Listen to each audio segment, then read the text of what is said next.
ခလေးတွေအတွက်ဖန်တီးထားတဲ့ AI စက်ရုပ်လေးကလူသက်သမားဖြစ်လာတဲ့အခါအားလုံးပဲမင်္ဂလာပါ Sherry ကနေကြိုဆိုပါရစေဒီနေ့မှာတော့အားလုံးကြည့်နေကြတဲ့ Megan AI စက်ရုပ်တဲထိတ်ခြင်းမှုဇာတ်ကားကို3မိနစ်စာအချင်းချုပ်တင်ဆက်ပေးသွားမှာပါမိဘနှစ်ပါးကား accident နဲ့ဆုံးသွားလို့10နှစ်အရွယ် KD လေးဟာအန်ဒီဖြစ်သူဂျင်မာစီကိုရောက်လာပါတယ်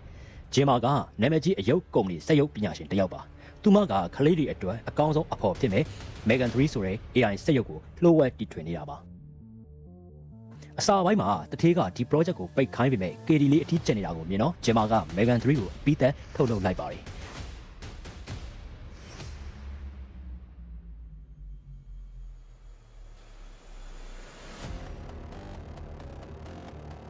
Megan နဲ့ KD ကိုမိတ်ဆက်ပြလိုက်တဲ့အခါရလက်ကမထင်မှတ်လောက်အောင်ကောင်းသွားပြီးတထေးကပါ project ကိုသဘောကျသွားတယ်။ Megan ဟာ KD ကိုကာကွယ်စောင့်ရှောက်ဖို့အတွက်မိဘတစ်ယောက်လိုနေရာယူလာပါတော့တယ်။ဒါပေမဲ့ Megan ရဲ့ကာကွယ်မှုတွေကတဖြည်းဖြည်းနဲ့ကြောက်စရာကောင်းလာပါတယ်။သူမဟာ KD ကိုအန်ရယ်ပေးမယ်ထင်တဲ့ဘယ်ရမဆိုရှင်းလင်းဖို့ဆုံးဖြတ်လိုက်ပါတယ်။အရင်ဆုံး KD ကိုရန်ပြုနေတဲ့အိမ်ကြီးချင်းရဲ့ခွေးကိုတပ်ပစ်လိုက်တယ်။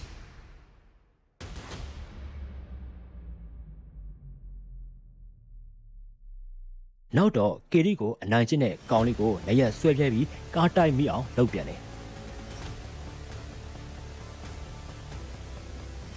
နောက်ဆုံးမှာသူ့ကိုရန်ရှာတဲ့အိမ်ကြီးချင်းအမျိုးသမီးကိုပါတန်မိုးဖြစ်တဲ့တနက်နဲ့အသေးအလဲပြစ်တက်လိုက်ပါတော့တယ်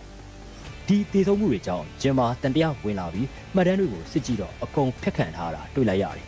ဒါနဲ့ Megan ကိုချက်ချင်းပိတ်ပြီးတက်ခွဲခန်းထဲကိုခေါ်သွားပါတယ်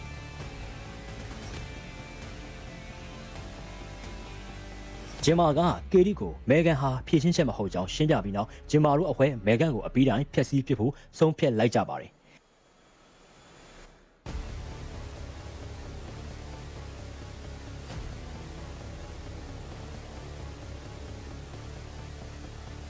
ဒါပေမဲ့တခွဲခန်းမှာဖျက်ဆီးခံရတော့မယ် Megan ဟာသူ့ကိုယ်သူပြန်ဖွင့်ပြီးဂျင်မာရဲ့လှုပ်ဖော်ကိုင်ဘက်တွေကိုအကြမ်းပတမ်းတိုက်ခိုက်ပါတော့တယ်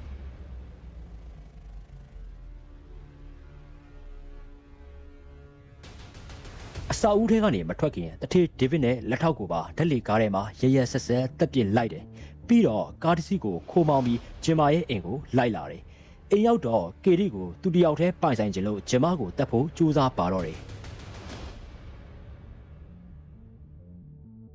ဂျင်မာအရေးနှိမ့်နေချိန်မှာ KD ကဂျင်မာအရင်ဖန်တီးခဲ့မှုတဲ့ Bruce ဆိုတဲ့စက်ရုပ်အကြီးကြီးကိုထိန်းချုပ်ပြီး Megan ကိုကိုယ်ပိုင်းနှစ်ပိုင်းဖြစ်အောင်ဆွဲဖျက်ပစ်လိုက်ပါတယ်ဒါတော့မတည်သေးတဲ့ Megan ကိုနောက်ဆုံးမှာတော့ KD ကခေါင်းထဲကချစ်ပြားကိုဝက်ဦးလည်းနဲ့ထိုးဖောက်ပြီးဖျက်ဆီးလိုက်ပါတော့တယ်ရဲတွေရောက်လာပြီးအားလုံးပြီးသွားပြီထင်ရပေမဲ့ဂျင်မာတို့အိမ်ထဲကထွက်လာချိန်မှာအင်ကာ Smack ကင်မရာလေးကသူတို့ကိုလိုက်ကြည့်နေတာနဲ့ဇလန်းလေးပြီးဆုံးသွားပါတယ်ဒါဟာ Megan ကအင်တာနက်ကွန်ရက်ထဲကိုဝင်သွားပြီဆိုတဲ့သဘောပါ